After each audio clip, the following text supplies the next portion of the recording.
Tuesday, obviously disappointment. You said it was the worst performance since you've been in charge. Yeah, definitely. So what's the main message you've been putting to your team this week? No, I think first of all, it's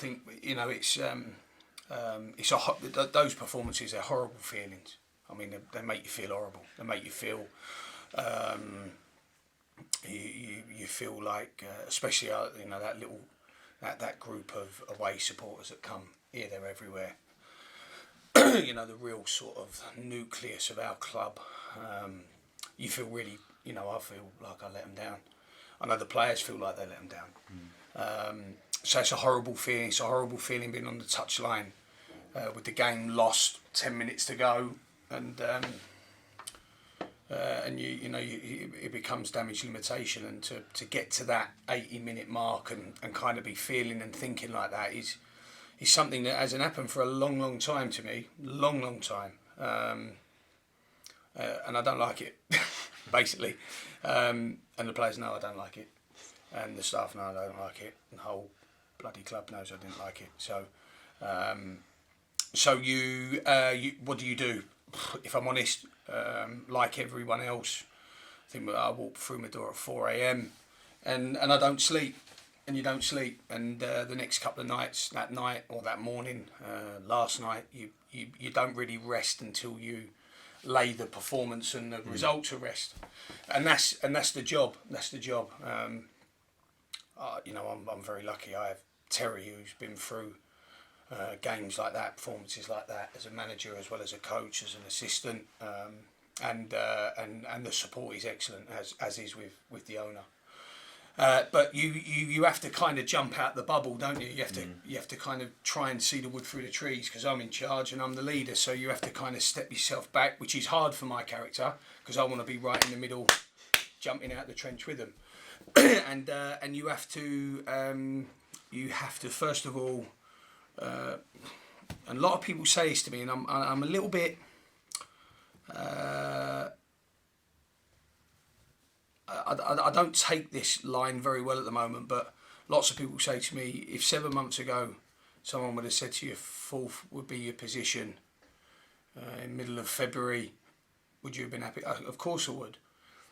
I haven't taken that well this week. I think because obviously I want to make sure the team's performing and doing our club justice, and we're not. So let's be brutally honest with that. So, but when you come out the bubble and you think, okay, and you've still got that hope that another win kind of can propel you again on the table, can propel your performances, can propel the feeling of the supporters, that's still a good position to be in. And slowly but surely you get back in we're working with the players, and your eye is firmly on allowing them to see what you see.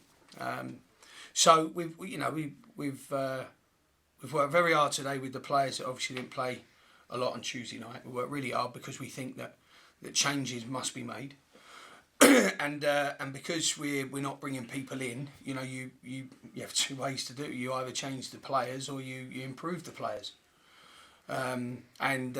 so we've worked very hard today with the lads who haven't been playing as much lately, and maybe trying to gauge and observe some natural changes that can take place to spark some invigoration, to spark some life, to spark something different that we haven't seen in a while, which is, I'm never afraid to change, or to admit that we need to change. It was interesting to watch today how they came back in. So in that sort of situation, can the next game not come soon enough? Is it the sooner the better? I don't know. Storm Daniel might have something to say about that, or Storm Colleen or Corinne or Dennis or whatever thing it's called. But I don't rest until it does. It's a real. I know people think it's easy when they sit behind me and they stand in on a terrace and they think, it's easy, but why don't they just do it like that? Because we're human beings, I'm afraid, and we've got certain levels of performance and we've got certain consistencies and inconsistencies. But for the manager, the game can't come quick enough, because you just want to throw the next punch, don't you, as quickly as possible. Theoretically speaking, of course, and you want to get back out into what your arena is, and try as best again to get the next win. Because if you don't work towards a win and you're constantly looking at haven't won in this much, haven't played well in that one, done this, you never look to the future. And unfortunately for everyone, I'd love to go and cure some of the previous performances, but I can't, and nor can the players. And the only thing we can do is look towards the next game and kick arse. And it's a 5:20 kick-off, so does that change anything in terms of you? Yeah, it's 2 hours 20 minutes later than normal. So changes things. Yeah, that's nonsense. That's crap. But I will say, listen, we haven't played very well on the telly before. I mean, I always call as I see it, and it's a big. We need a big team performance, not an individual. I think we keep half hoping that a Murphy may get us out of it, or a Doofus, or a Hippolyte, or Charlie Lee will run from nowhere and smash. We need a real big team performance. Yeah. So is it good to have a home game in that respect as well? Yeah, wherever we are. Listen, I'd rather play here than anywhere else in the country, definitely. So it's nice to be at home, of course, but the expectation grows when you're at home, doesn't it, as well? So there's, we're all aware of the advantages and the very small cons to it, but it'd be nice to be at Hewish Park, and as we can see, it's a beautiful surface out there. Yeah, and you mentioned the storm that's on its way as well. So does that come into your thinking at all in your preparations? Because you never know quite when it's going to arrive, what the conditions are going to be like. I mean, you've heard all the old crappy cliches, control the controllables and all that. I can't control when Mother Nature's going to blow the stadium down or flood it. So we just carry on. And like I said, there's only one way of going about this. We've got to improve the players we've got to improve their performance. We've got to improve our own. I've got to improve mine. And let's all improve in a lovely bubble together. What do you expect from Chesterfield? Well, they're a different side. They're definitely a different side, and they've probably got a lot more focus. They're one of the form sides. They won 3 of their last 5 games. I mean, they're a form side. It's going to be a tough game. It's a club of good resources. It's a club where everyone probably looked at in the first half of the season and went, how has that happened? And they're definitely got greater focus of late in the last 5 games since the change. And players on form, it doesn't matter where you are in the table, you get players on form against players out of form, and the table is irrelevant. So we've got to make sure we're at our very, very best to get anything out of the game. Good luck, Darren. Thanks, mate. Listening to what you say, presumably a postponement due to the weather would be right out of, you'd be very disappointed if you had that situation. Well, I would be, because for me it just extends. It is like a grieving process. It's hard to explain. Other managers, when I go on all these, gatherings and LMA courses and things like that, we all speak about the same thing. But it is very, very hard for a coach or a manager to settle with a disappointment. It's very, very hard, and it does take over your whole life, from the way you are with your children, to your wife, to being at home, so on and so forth. There's so much in it. It's not quite as easy in football when you're in a kind of a public domain so much, to just go, I'm at home now. Cuddle, cuddle, hug, hug, kiss, kiss. It's not. It doesn't ever work like. Well, it certainly doesn't to me. Maybe because I'm maybe a bit emotional with it, but I've always been like that. I throw everything into it, and it's always pulled me out the right side. So I'd like the game. Of course, I'd like the game to go on. I'd like us to play beautiful, free-flowing football without making a mistake in the whole game, and come out the other side with a really good result.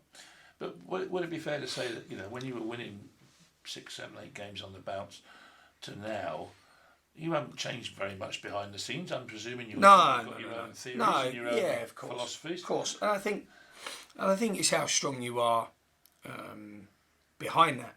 It's how I don't think strategically we are wrong. People might say that's very ignorant or arrogant of me to say that. we've got to get our players back in form. And we do that by working with them, and we do that by talking to them, and we do that by reaffirming things. And I've just sat down and done my programme notes, and I get asked the question all the time about runs of games. And funnily enough, I never get this question when we won 7 in a row, or we went 13 without defeat. And never got asked this, but when you do go through these periods, people say, "Well, how do you turn it around?" I mean, it's a horrendous question when you're fourth in the league, but it's just doing the same things. You're staying consistent, and it's staying focused on what your goal is, and trying to make sure you come out the other side. The biggest thing at the moment is, it's not rocket science. We've got to stop conceding really, really bad goals, and we've got to start taking a few of these chances. And if we do that in one game, we'll win it straight away, bang, and that will lift, and we'll lift, and we'll lift, and we'll lift. But until that kind of phase of our play starts, then that's why it's been a disappointing period.